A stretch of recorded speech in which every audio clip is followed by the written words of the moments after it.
I'd like to call the Transportation and Commerce Committee meeting to order, please. Madam Clerk, could you please call the roll? Alderman Boyd. Present. Alderman Vaccaro. Present. Alderman Cone. Alderman Muhammad. Alderman Oldenburg. Alderwoman Middlebrook. Present. Chairwoman Davis. Present. Alderman Cone. Alderman Muhammad. Alderman Oldenburg. 4 present, you have quorum. Thank you very much. I'll hold off to excuse the alderpersons to later on in the meeting. We do have minutes from October 1st. We can take a few seconds to peruse them, and the chair is open at any time to accept. I'll make a motion that we approve the minutes. I'd already looked through the whole meeting, actually, so. Second. It's been moved and second to adopt our minutes from October 1st. Please call the roll, Madam Clerk. Alderman Boyd. Aye. Alderman Vaccaro. Aye. Alderman Cone.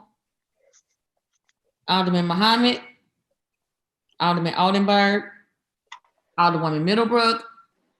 Aye. Chairwoman Davis. Aye. 4 aye votes.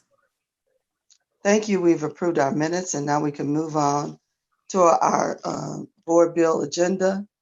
And we have our airport director with us. And I'd like for her to lead off. We have board bill 138 listed first, and please proceed. Good morning, Chairwoman Davis and committee. Thank you all for letting us be here this morning. I also have with me Rob Salerano and Antonio Strong, and we will have Rob Salerano present these, and the 3 of us will be available for any Q&A once presented. Rob, I'll turn it over to you. Thank you. Good morning, Alderwoman. Good morning, Alderman. We're asking your approval for Board Bill 138, first of all. It's a draft, it's a first amendment to the ground transportation ordinance that went into effect in 2013. This first ordinance is a adjustment to the rates and fees paid by off-airport rental car companies. We have on-airport rental car concessionaires out here, and also they fall under concession agreements, and we'll get to that in the next board bill. And then we also have off-airport rental car permittees. And this is an adjustment to their rates as of April 1st, 2021. We're asking your approval that the rates move from $200 per month or 9% of adjusted gross receipts up to $200 per month or 10% of adjusted gross receipts. We've been going through a lot here with revenue and our concessionaires and working with our concessionaires to renew different agreements. And one of the things that's come up is the rental car companies and what they pay to operate at the airport. And there's just a pretty glaring difference between what the on-airport concessionaires pay and the off-airport rental car company pays. And it's a competitive issue. We did look at this and study this. We went to the Airport Ground Transportation Association, and their last study showed the average of off-airport rental car at 10% of adjusted gross receipts. Pardon me, 10% of gross receipts. So we are moving in that direction that is really the same as a lot of our peer airports. So we respectfully request your approval of this first amendment to the ground transportation ordinance. If I may, Go right ahead. Yes, I'm sorry. One additional comment, and Rob gave a couple of reasons why we looked at this from a competitive standpoint. But as we get into the other bill and you talk about the on-airport concessions, we obviously prefer concessionaires versus just a permit fee. And with concessionaires, they always take some risk when they sign an agreement. For off-airport, there are really no risk associated whatsoever. It's a simple permit that they can cancel with a 30-day notice. So there are a lot of things that an off-airport operator doesn't have to commit to or do. So the 9% fee just didn't seem fair when there's also no risk attached to that, like there is with the on-airport operators, which we'll talk more about. Thank you. All right, thank you very much. Let's start with questions. Alderman Boyd.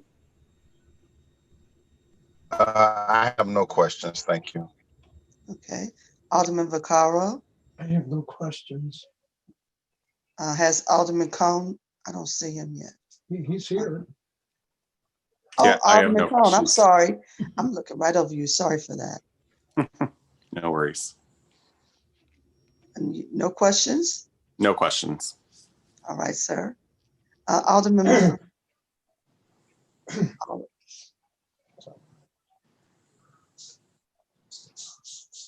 Alderman Oldenburg. And Alderwoman Middlebrook. I have no questions. Thank you. Okay. And I don't have any questions. I'm always excited when we have an opportunity to earn more money. So I'm willing to entertain a motion for Board Bill 138. I move that we pass Board Bill 138 with a due pass recommendation. And I'll second it. Second. It's been moved and second. Would you please call a roll? Alderman Boyd, Aye. Alderman Vaccaro, Aye. Alderman Cone, Aye. Alderman Muhammad, Alderman Oldenburg, Alderwoman Middlebrook, Aye. Chairwoman Davis. Aye. 5 aye votes. Thank you. We've approved Board Bill 138 for a due pass recommendation. Please move on to Board Bill 139. We're requesting board approval for the Second Amendment to on-airport passenger vehicle rental concession agreements. These are the agreements that I referenced earlier in my presentation for the off-airport rental car. These are our on-airport rental car concessionaires: Hertz, Avis, Budget, Enterprise, Alamo, National, and Thrifty. This Second Amendment will give us the authority to enter the Second Amendment with any of those companies. Thrifty is still considering their signature on this agreement. The other 6 rental car companies have agreed to sign the Second Amendment. Board members may remember that you approved a First Amendment to these rental car agreements that extended it 1 year to December 31st, 2020. That was connected to airport privatization. And after that, it was our intention to go out for bid. But with everything going on and the COVID environment and what's happened to really all the airport concessionaires and rental cars as well, we're really not in a position to go out for bid at this time. And working with the rental car companies that would be the prospective bidders, none of them wanted to go through a bid process. And so we negotiated this Second Amendment. The Second Amendment extends the term 2 years to December 31st, 2022. It removes certain premises that they no longer needed from the agreement. They don't want to maintain rental car counters at the airport anymore. So they don't have to do that. So really only the premises they get is designated curbside shuttle parking positions on the airport drives. And that is obviously incredibly valuable to them, as well as the designation of on-airport concessionaire. We also changed the revenue provisions of the agreement. The revenue provisions were formerly the minimum annual guarantee or 10% of the gross receipts, whichever was greater. We still have that, but we've also put in place abatement language for the minimum annual guarantee that was really, they wouldn't have signed it without this language.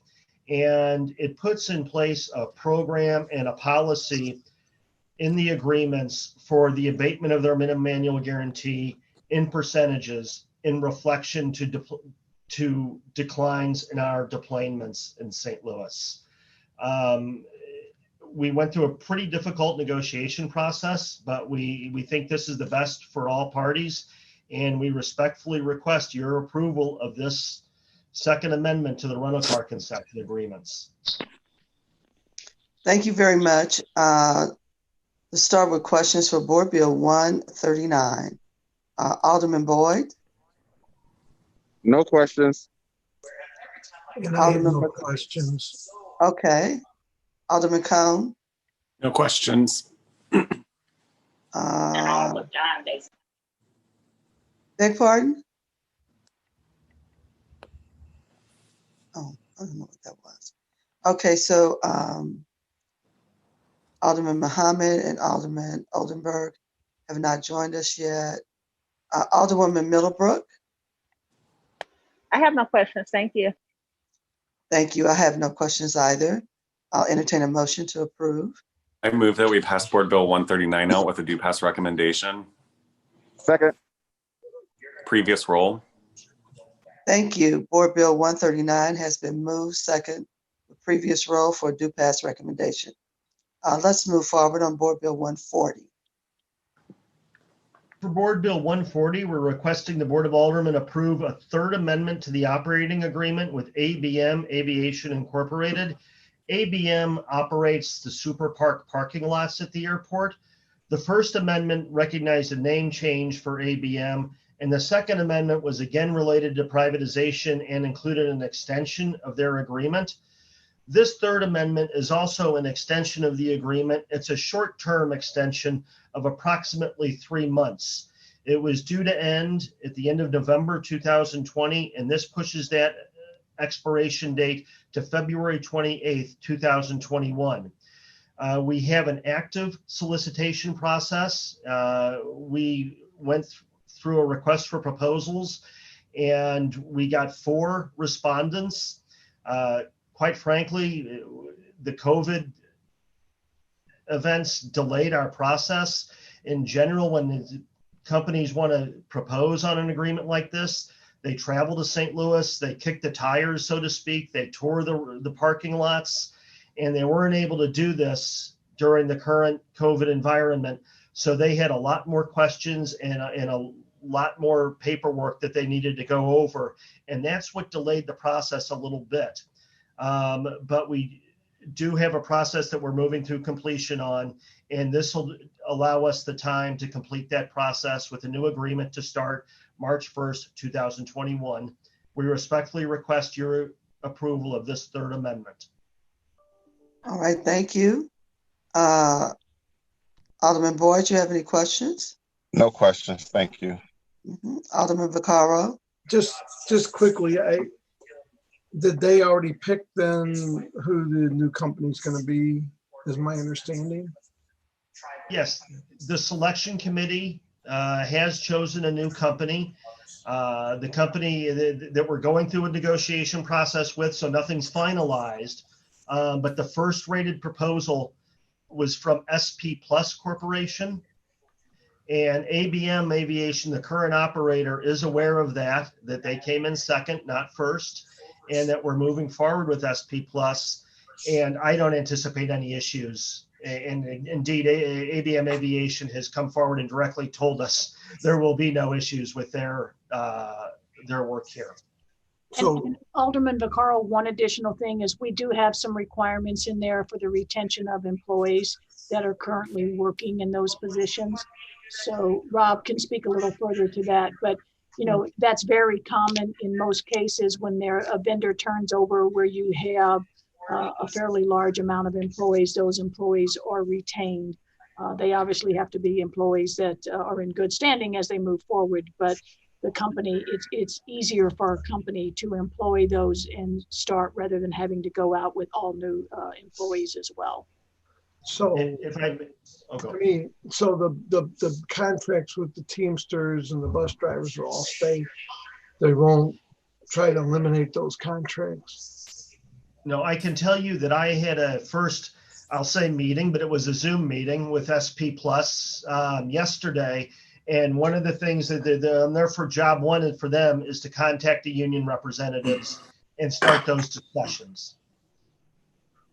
Okay.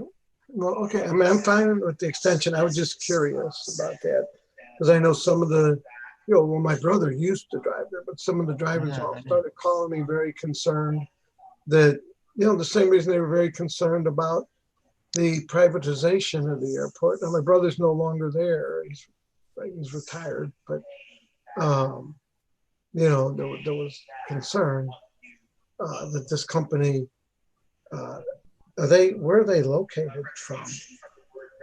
SP Plus is, I believe they're based out of Chicago, Illinois. They have significant airport presence in a number of different airports. They have some work, I believe, in the downtown and the city, some of the cities of St. Louis garages.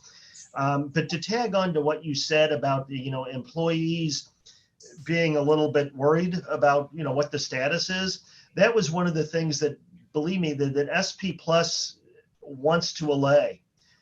They don't want employees being nervous about this. They want to come in and they're making arrangements. They're probably going to use our B Concourse conference room area to meet with employees and start the process and put those sort of concerns to bed, if you will.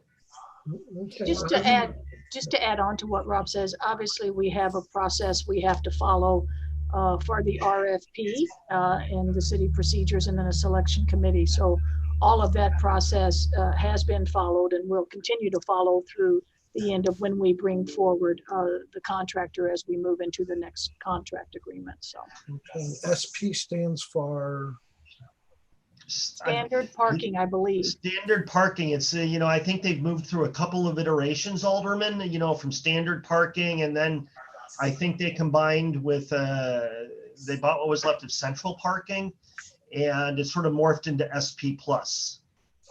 Okay. Okay. Well, thank you. No other questions. All right. We can move on to Alderman Cohen. No questions. Okay. Alderwoman Middlebrook. I have no questions. Thank you. Okay. I don't really have any questions. So I'll entertain a motion to approve. I move that we pass Board Bill 140 out with a due pass recommendation. Second, previous roll. Board Bill 140 has been adopted for a due pass recommendation. Was there anything else that you wanted to share with us, Rhonda? Yeah, I was just going to give an update for yourself and the members on the board. As we got, there were really some concerns as we got into September and October if we would see dramatic declines even further from the summer months based on our passenger traffic. I'm happy to report we have not. The first week of October was our highest week of employments since March 10th, since COVID hit. Last week exceeded that. We don't have all the numbers yet from this week, but we are pleased that we're continuing to see a growth. And I will send that chart to you after this call, Alderwoman, and you can share with the rest of the committee. But I think it shows the dramatic impact that we had in April. And as the airlines and the airports have all been working to try and ease customers' fears about the safety of travel and our protocols and our cleanliness, I think that's clearly taken hold, and we are starting to see more and more customers come through. It clearly is not the 2019 levels that we so enjoyed, but if we look at the industry standard, we are still running about 4 to 5% ahead of the industry in terms of the employments. I think a good portion of that is driven by Southwest and the fact that the connecting traffic continues to grow out of here. If we looked at the numbers for August, both terminals had about equal number of local passengers. About 50% of the local market was in Terminal 2, 50% was in Terminal 1. But in Terminal 2 of their traffic, 70% of the Southwest traffic was connecting market in August.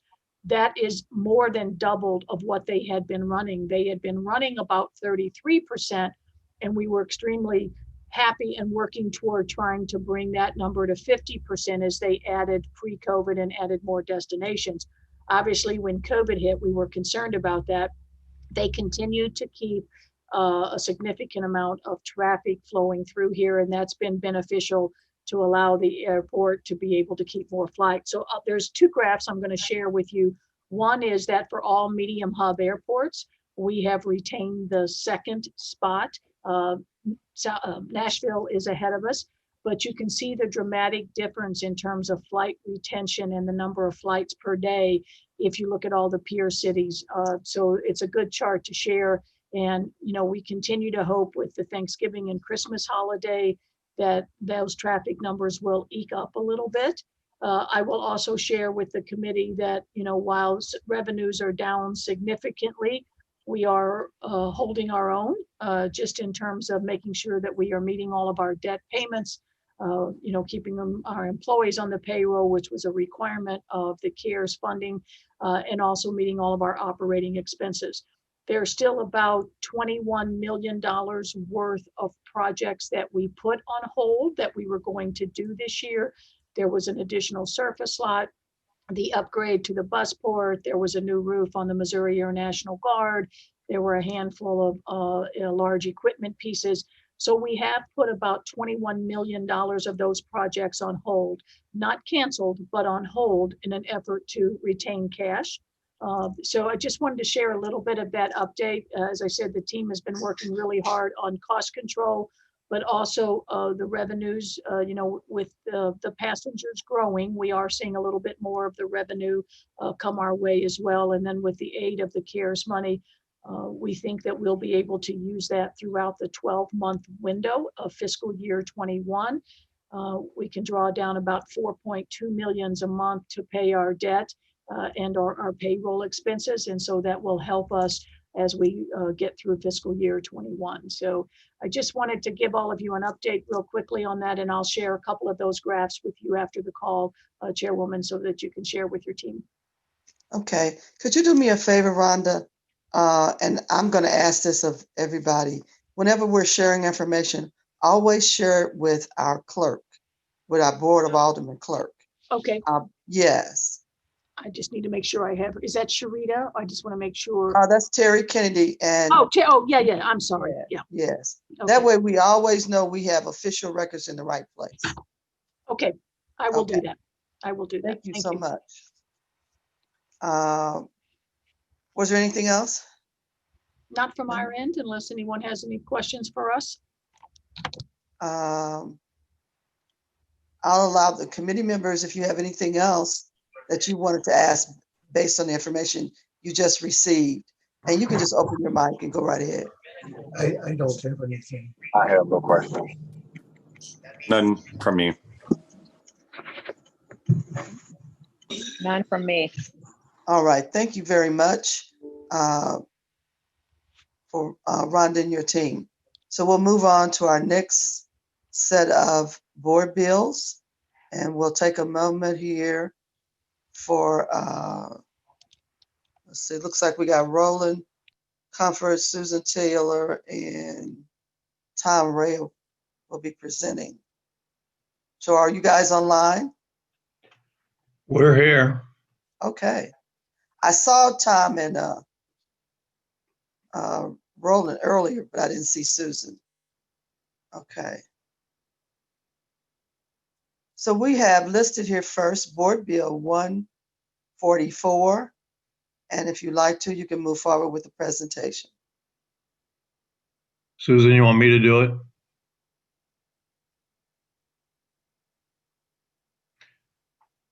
She's Well, still I'm going to assume her silence is an assent. My name is Tom Ray. I'm with the firm of Armstrong Teasdale, and we represent your Port Authority. The Port Authority in Board Bill 144 requests approval of a new lease with SI Warehousing Company, Inc., which is the slave and one of the slay entities. There was a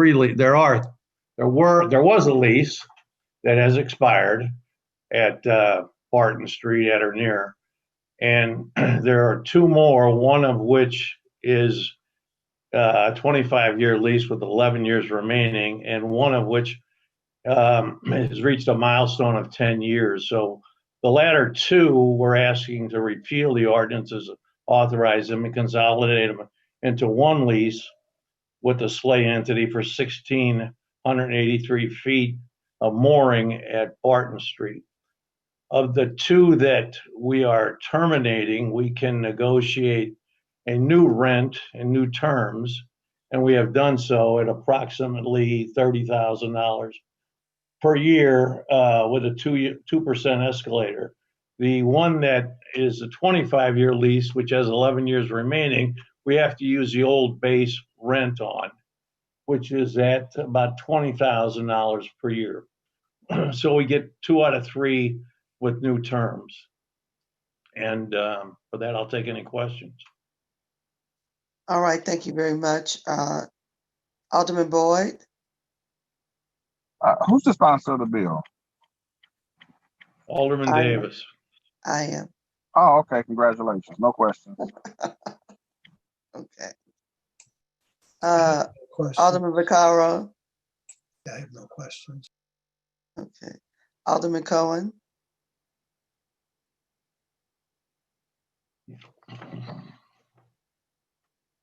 Okay.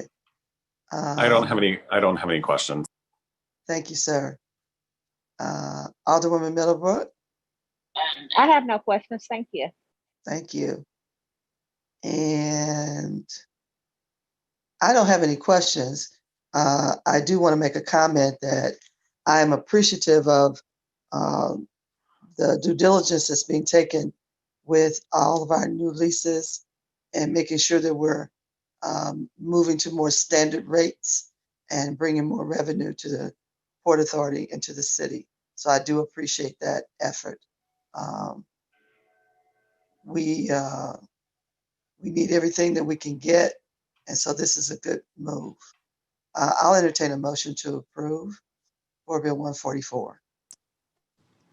I make a motion that we pass Board Bill 144 out with a due pass recommendation. Second, previous roll. It's been moved and second with previous roll request. Hearing no objections, Board Bill 144 is moved with a due pass recommendation. Okay, you want to move forward with Board Bill 145? Yes, ma'am. Board Bill 1, as complex as 144 was, this is a simple one. 145 is a request for a new lease with SI Warehousing, which is a SLAY entity. They had a lease at the same place. It's mooring at Trudeau Street for 1,200 linear feet. And we've negotiated a new rent of $72,000 a year with a 2% escalator. So there's no ordinance to repeal it since it's a new one. And with that, I'll entertain any questions. All right, thank you. Alderman Boyd? No questions, Madam Chair. Okay, Alderman. I have no questions. No, all righty. Alderman Cohen? No questions. Okay. And Alderwoman Middlebrook? I have no questions. Thank you. Okay.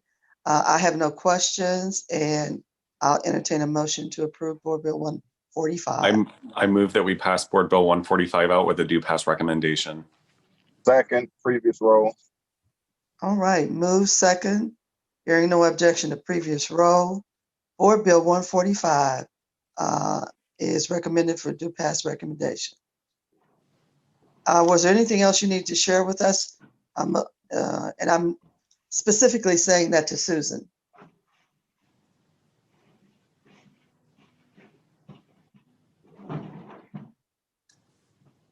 I guess not. Okay. Thank you very much. We have no resolutions for review, and I will formally excuse the alderpersons Muhammad and Oldenburg. And we also now have, do we have any comments or anything from any committee members, any concerns? No. Okay, hearing none, we'd like to adjourn this wonderful, smooth meeting. Thank you all for coming. Goodbye. Bye-bye. Goodbye.